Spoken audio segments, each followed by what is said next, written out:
Hi, my name is Emilio Núñez, and this is my second partial project in which I'm going to talk about the hydraulic systems that are used in aircrafts. Well, the hydraulic system has as a function to transmit power from one place to another, this by using hydraulic fluid, which it can be mineral or synthetic. The one that you are using or the aircraft is using, it depends on every airplane or helicopter design. The hydraulic systems are used for tasks that you need a considerable amount of force. So it's mainly used for activate the brakes, landing gear extension and retraction, for almost every flight controls, and the reverse thrust. Even though the exact organization and distribution of the system depends on every aircraft, they share some principal components and principles. So first we have the reservoir, which is where the fluid is stored.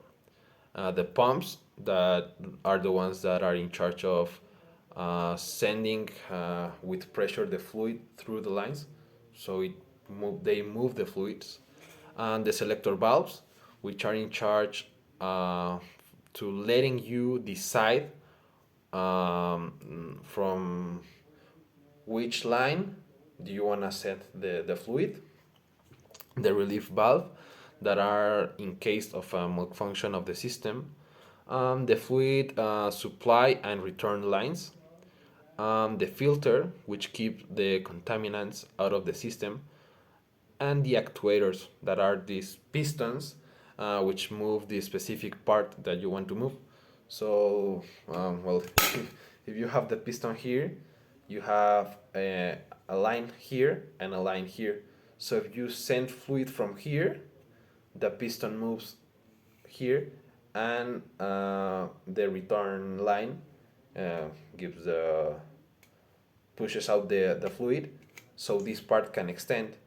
And if you send fluid from this line to this line, so it enters fluids from here and it expulses the fluid from here, so the piston can retract. And then how does the system works? Well, it works by pumping incompressible fluid through the hydraulic lines from one actuator to another, causing the actuator pistons to extend or retract. Um, this is what I was trying to explain before with the can. For example, the brake system of a general aviation small aircraft, where the pilot presses on the brakes, a piston drives the fluid from the brake actuator on the pedal through the hydraulic lines and then to the actuator near the wheels. That this pushes another piston that mechanically presses the brake pads against the brake discs, and this causes to stop the airplane. So this system is also used in every control surface that is hydraulically operated. And this is how the hydraulic system in airplanes works. Thanks.